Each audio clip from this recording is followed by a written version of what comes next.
Hi everybody, this is Stephen Pugh of Shropshire Furniture Restoration. I'm just going to be showing you quickly how we cut out a mortise. I've set out a small piece of timber in a small vise here, and this is how I work in this particular environment. The timber's already been set out. It's got the mark for the mortise and it's got the mark on the other side for the mortise. You'll notice this is the face side, and that's an orientation arrow, which means that it always goes this way up. Okay, so this is the mortise being set up. I've got a very simple device here for holding the timber, and I've got a mortise chisel. Now a mortise chisel is unlike a normal chisel. A normal chisel looks like this, plastic handle and just a very basic chisel. However, a mortise chisel is quite different because it has a ferrule on the one end. It also has a leather cushion between the blade and the handle because it's always receiving a lot of impact. You'll also notice that it's a firmer chisel in the sense that there's no bevels on the chisel, and also it generally is much thicker. It's a thicker blade altogether. So the way in which a mortise chisel is used, it's always used in a vertical position. What we do is we start, I can put my glasses on, start at the one end of the mortise and we do a small cut. Now I'm standing in a position whereby I can see straight down the wood, and that gives me an opportunity to be able to mark the ends of the mortise, and also I can tell that the chisel is exactly vertical. Okay. Now the next stage is to start in the centre, and we create a V shape by coming in from two different directions, and you'll notice as I go that's what we intend to do. So I'm standing here, put a very firm cut in the very centre of the mortise. Now as the mortise begins to open up, so the hole in the centre will slowly increase in size. You'll notice my head is exactly directly in the middle, and because I'm using double vision I can see both sides of the mortise, and each time I push forward and pull back it cleans out the mortise perfectly. This is particularly important if you're working on a mortise that's large. Sometimes you might want to be making a door. Pull forward and pull back. If you're working on a door and you've got quite a long, deep mortise to cut, then you really need it to be going through the timber very accurately. All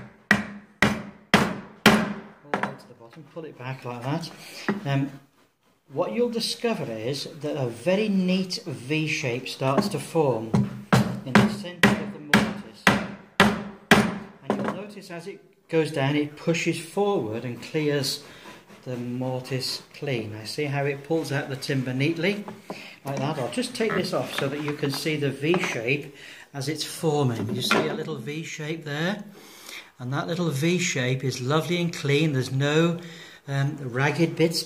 It'll never need to be cleaned out at the end. The chisel will actually clean it all by itself. So I'm going to stop talking for a minute and do some cutting. I am actually able to steer it slightly to make sure it goes in a straight line. Just taking off about 2 millimeters or 3 millimeters each side. Push it forward and pull it back. If you're doing it right, it will normally pull the timber out on top of the chisel. And we keep doing this until we get to the end of the mortise. That's one side of it.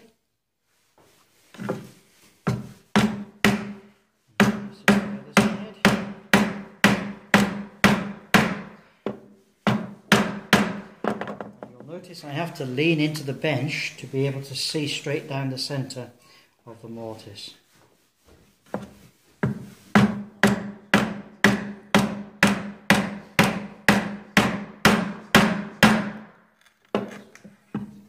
As it's cutting, what you'll discover is the mortise itself will want to hang on to the side of the chisel, and that's good because it produces a mortise that's extremely accurate.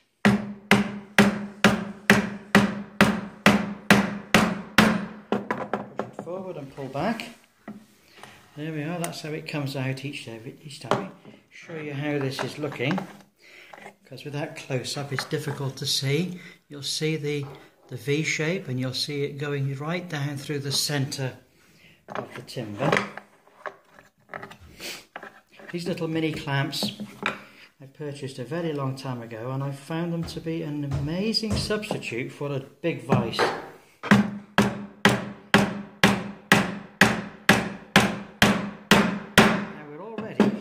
Through the mortise, and it's a very, very clean mortise with nothing, no ragged edges or anything on it.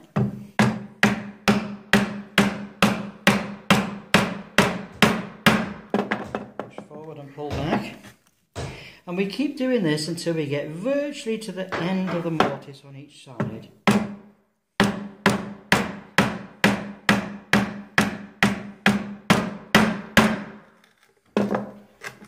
Yeah.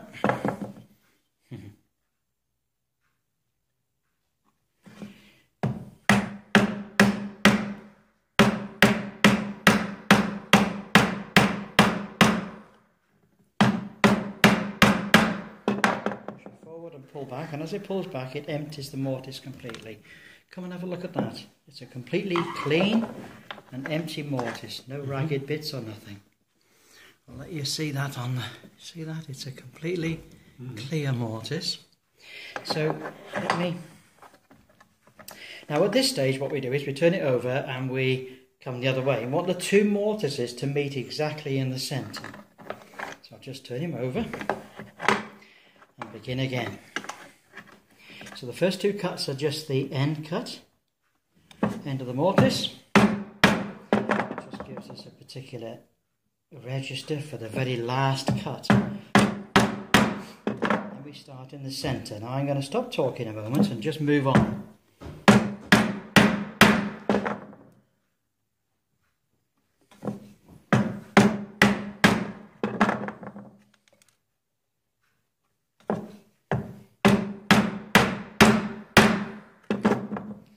In a minute these two mortises are going to meet.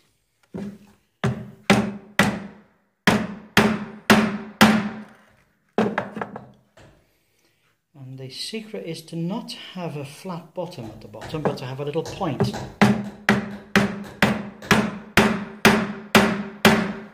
Notice I hit it quite firmly. You know, we don't want to pussyfoot around with these mortises, we want them to be nice and strong.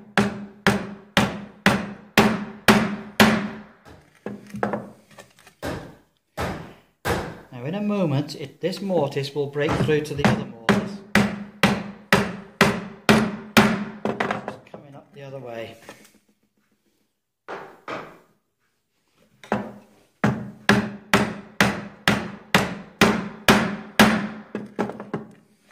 we go.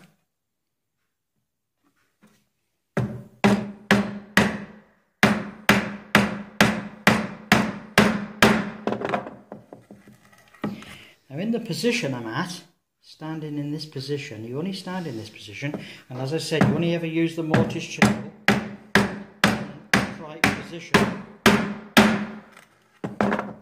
In this position I can see straight down the mortise, and I know that it's definitely going to meet up with the other one. I also can use a certain amount of twisting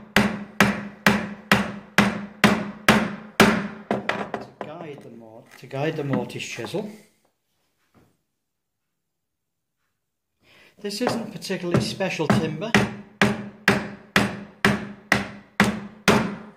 It's just joinery grade redwood, that's all. In fact, this particular piece has got twisted grain in it, which makes it a little bit trickier.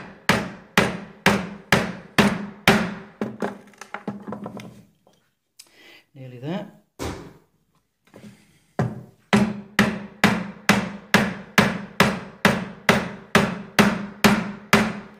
That's broken through to the other mortise.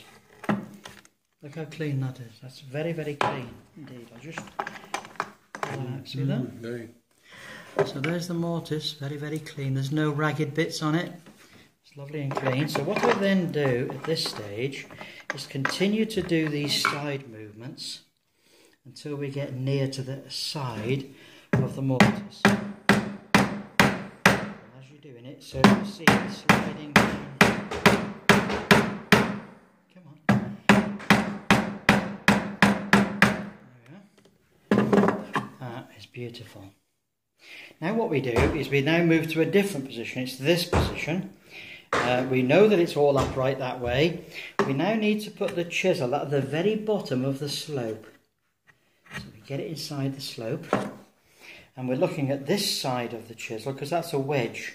So we're not looking at that side, we're looking at this side, and we're going to do a vertical cut, but only halfway through the mortise. Each time you come to take it out, it doesn't want to let go. And that's a sign of a good mortise. And of course, it's now slicing straight down the mortise and it's working its way back up the slope. Just take it out and you take off just 2 millimeters at a time, 3 millimeters most. And it's creating a lovely, clean, square mortise.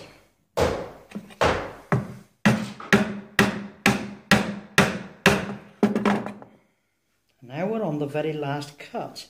Now the last cut is the hardest because it's completely free. I can't see what I'm doing this way, but I've got the back of the mortise to guide me. As soon as it starts cutting, the back of the mortise will guide me in a straight line. Now I'll take that out and let you have a look. That now has produced a mortise that's lovely and square and straight. Right the way to the... Now I'm going to turn the chisel around and clean off the left hand side by putting the chisel down to the bottom of the slope again and working my way back the other way.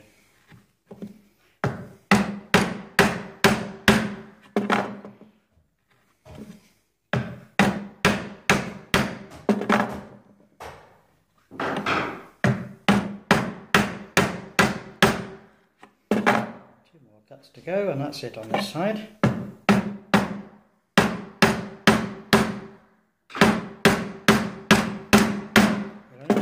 only going halfway through. People get bothered about the two ends of a mortise, making sure they're perfectly in line.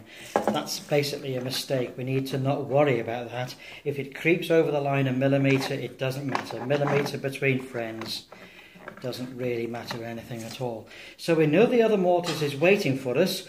All we've got to do now is to sink this square to meet it. So we put the chisel again at the bottom of the slope. So immediately you can feel the chisel going straight through the whole mortise. I'm still looking at this edge here to make sure that is vertical.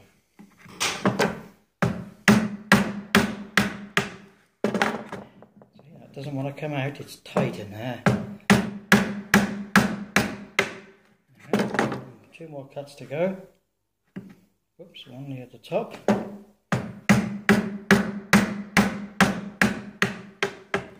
then 1 more to go. The last cut's important. It wants to be not perfectly upright, it wants to be sloping very slightly inwards.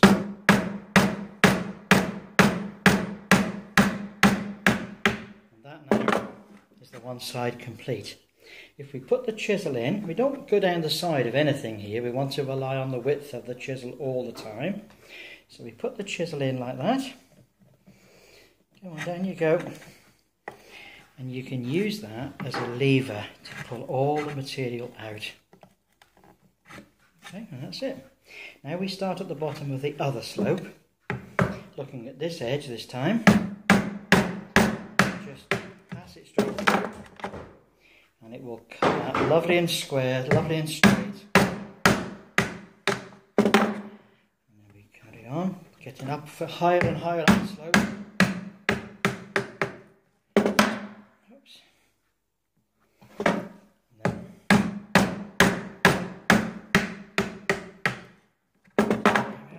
the last cut.